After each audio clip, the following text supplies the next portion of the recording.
Equilibrium बोल रहा है E2 पे है, ठीक है। अच्छा एक सेकेंड, एक लाइन बीच में थी, आई थिंक मैंने वो बताया ही नहीं है। ठीक है, ये है, ठीक है। तो E2 इक्विलिब्रियम है, ठीक है। E2 इक्विलिब्रियम क्यों है? क्योंकि वहाँ पर ऐसा संगम हो रहा है तीन चीज़ों का। फर्म, होम फर्म का actual best response function R2, जो फॉरेन फर्म है उसका actual best response function R*, और होम फर्म को जो लगता है कि फर्म 2 का बेस्ट रिस्पॉन्स फंक्शन ये है C2, तीनों का संगम हो रहा है यहाँ पर। तो ये एक ऐसा पॉइंट है जहाँ पर इक्विलिब्रियम है। इक्विलिब्रियम यहाँ पर इसलिए है क्योंकि एक तो दोनों firms are doing the best given what the other party is doing, पहली बात तो ये है। दूसरी बात ये है कि क्योंकि जो एक्चुअल वाला बेस्ट रिस्पॉन्स फंक्शन है फॉरेन फर्म का, और जो तुम्हें जो बेस्ट रिस्पॉन्स फंक्शन लगता है फॉरेन फर्म का, दोनों एक पॉइंट पे मीट कर रहे हैं। मतलब कि उस पॉइंट पर एक्चुअल और जो तुम्हारा एक्सपेक्टेड था बराबर है, तभी इक्विलिब्रियम है ना। अगर एक्चुअल और एक्सपेक्टेड बराबर ना हो तो वी नो कि अगर मतलब तुमने कुछ एक चीज़ सोची हो कि ऐसी होगी बट वो वैसी ना हो, तो क्या तुम इक्विलिब्रियम पे होगे? क्या तुम शांत रहोगे? कुछ ना कुछ तो तुम्हारे दिमाग में हलचल मचेगी ना कि भाई कुछ करते हैं, जो सोचा था वो नहीं हुआ, है ना। बट E2 पे सब शांत है, क्यों? क्योंकि तुमने जैसा सोचा, भले ही तुमने बाकी सब पॉइंट्स के लिए ख़राब सोचा हो, बट अब E2 पे ऐसे पॉइंट पे तुम आ गए हो जब तुमने स्पेसिफिकली E2 पे सोचा कि दूसरी फर्म 100 यूनिट बनाएगी और वो 100 यूनिट बना भी रही है, ठीक है। भले ही आगे पीछे तुम कितनी गलतियाँ करो बट यहाँ पर तुम स्टेबल हो। तो ये पॉइंट है, ठीक है। मुझे यही समझ में आया ChatGPT करके, बाकी पता नहीं, ठीक है। तो अब क्या होगा? अब वापस से एक एक्सपोर्ट सब्सिडी अगर गवर्नमेंट लगा दे तो फर्म का बेस्ट रिस्पॉन्स फंक्शन शिफ्ट हो जाएगा टू R', देखे ये था R2, अब वापस शिफ्ट हो गया R', पे, है ना। वापस से अब क्या हो रहा है कि ये इंटरसेक्ट कर रहा है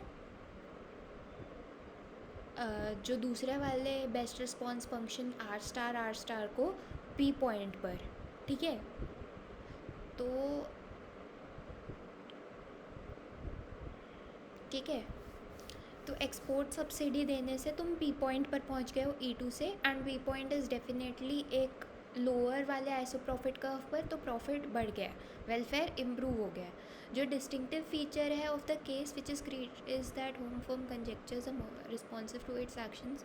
ये मैं बताती हूँ, देखो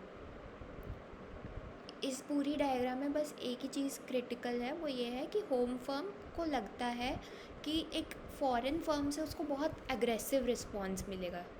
aggressive as in, see aggressive का क्या मतलब है कि जब तुम अपनी आउटपुट बढ़ा रहे हो तो in a way you are signalling दूसरी फर्म को कि भाई अपनी आउटपुट कम कर ले। इट्स लाइक US टैरिफ्स से तुम समझ लो, ठीक है। जब US ने अपने टैरिफ्स बढ़ाए तो उसने दूसरे एक तरीके से दूसरों को कहा भाई तुम अपने टैरिफ्स कम कर लो, नहीं तो तुम देख लेना, ऐसा है ना। चाइना ने उसको एग्रेसिव रिस्पॉन्स दिया, चाइना ने अपने भी बढ़ा दिए कि भाई तू क्या बढ़ाएगा, तुम देख मैं अभी बढ़ाता हूँ। ये एग्रेसिव रिस्पॉन्स हुआ कि दूसरी फर्म जो चाहती थी, तुमने उस डायरेक्शन में या तो रिस्पॉन्ड नहीं किया या फिर बहुत कम रिस्पॉन्ड किया उस डायरेक्शन में। मतलब आई डोंट नो, मैंने शायद इसको कंफ्यूजिंग बना दिया इस एग्जाम्पल को लाके, बट मैं बुक के कंटेक्स्ट में समझाती हूँ अब, ठीक है। होम फर्म को लगता है कि एक एग्रेसिव फॉरेन रिस्पॉन्स आएगा। एग्रेसिव फॉरेन रिस्पॉन्स आने का क्या मतलब है? जब तुम अपनी क्वांटिटी बढ़ाते हो तो in a way you are signalling the foreign firm कि भाई क्वांटिटी घटा ले अपनी, नहीं तो दोनों का नुकसान होगा, ठीक है। यहाँ पर तुम एक एग्रेसिव रिस्पॉन्स एक्सपेक्ट कर रहे हो।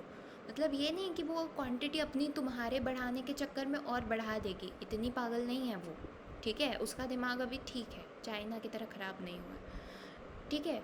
तो ऐसी बात नहीं है कि वो अपना जो वो है क्या कहते हैं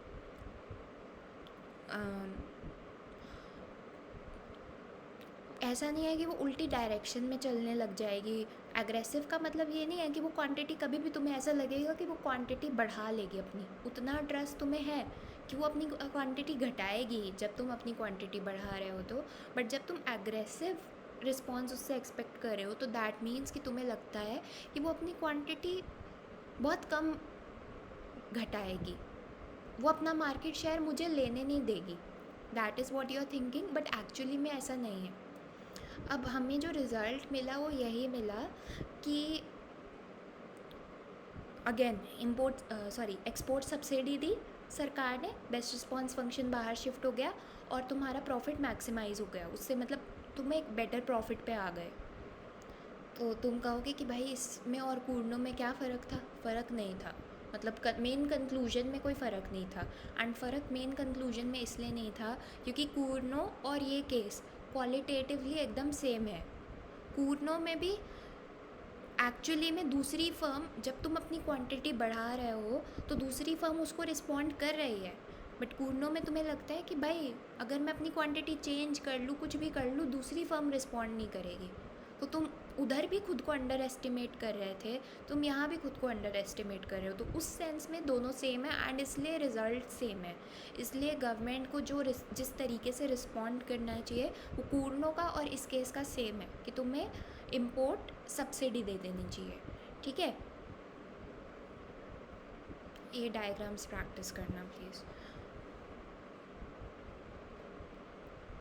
इन फिगर 2 द कंजेक्चर्ड रिस्पॉन्स।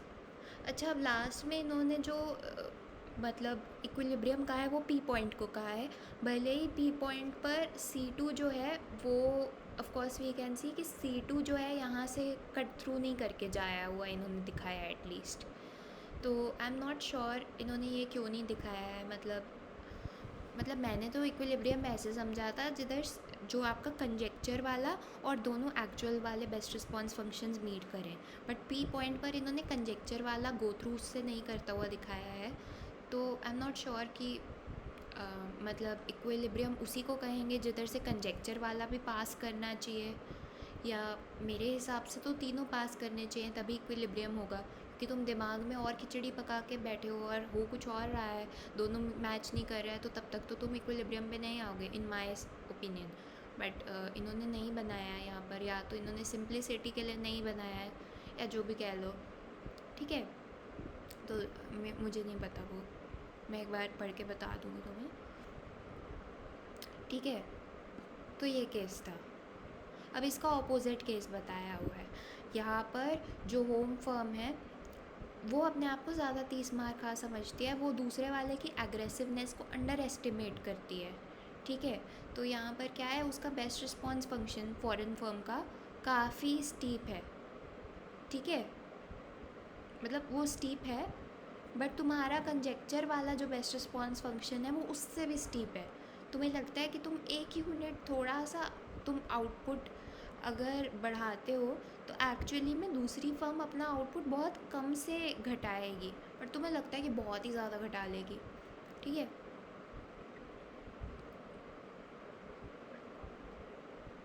यहाँ पर ऑप्टिमल होगा एक्सपोर्ट टैक्स। लॉजिक मैं बताती हूँ, लॉजिक बहुत सिंपल सा है इस पूरी चीज़ का ना। जब कोई बहुत सिंपल सी बात है, जब कोई खुद को अंडर एस्टिमेट करे तो तुम्हें उसको हौसला देना होता है। तो वही वहाँ पर सरकार ने किया, वो खुद को अंडर एस्टिमेट कर रही थी फर्म, इसलिए वो अपना मार्केट शेयर उतना छीन नहीं रही थी, वो उतनी क्वांटिटी बढ़ा नहीं रही थी, क्योंकि उसको लग रहा था कि मैं क्वांटिटी बढ़ाऊँगी तो दूसरी वाली फर्म मुझे मार्केट शेयर लेने नहीं देगी, वो अपनी क्वांटिटी उतनी घटाएगी नहीं। बट सरकार को दिख रहा था कि भाई ऐसा नहीं है, तुझ में बहुत पावर है बट तू देख नहीं रही है। तो उसने कहा भाई ये ले पकड़ सब्सिडी पकड़ा दी हाथ में, क्या हो गया, इसको बूस्ट मिल गया कि हाँ चलो और प्रोडक्शन करते हैं और आउटपुट बनाएंगे, और उससे जो है ये अपने प्रॉफिट्स बढ़ा पाई। ठीक है, प्रॉफिट्स इसलिए बढ़ा पाई क्योंकि एक्चुअली में जो दूसरी वाली फर्म थी वो बेसिकली बेसिकली केस वही है कि आप खुद को उधर अंडर एस्टिमेट कर रहे थे, बट अगर आप ज़्यादा क्वांटिटी बढ़ाओगे तो that will benefit you, but आप बना नहीं रहे थे। तो सरकार ने एक्सपोर्ट सब्सिडी देकर आपको एक धक्का मारा कि हाँ ज़्यादा बनाओ, और उससे आपका प्रॉफिट बढ़ गया। यहाँ पर उल्टा है, यहाँ पर आप ऑलरेडी हवा में हो तो आप खुद को ओवर एस्टिमेट कर रहे हो। तो सरकार का काम ये है कि आपको बोले कि भाई तुम जितना सोच रहे हो ना कि तुम एक्सपोर्ट अगर 2 यूनिट से, मतलब लेट्स से तुम सोच रहे हो कि अगर तुम एक्सपोर्ट 200 यूनिट से बढ़ा दोगे तो दूसरी फर्म 400 यूनिट से अपने एक्सपोर्ट घटा देगी। ऐसा कुछ नहीं होने वाला है, घटाएगी 300 से।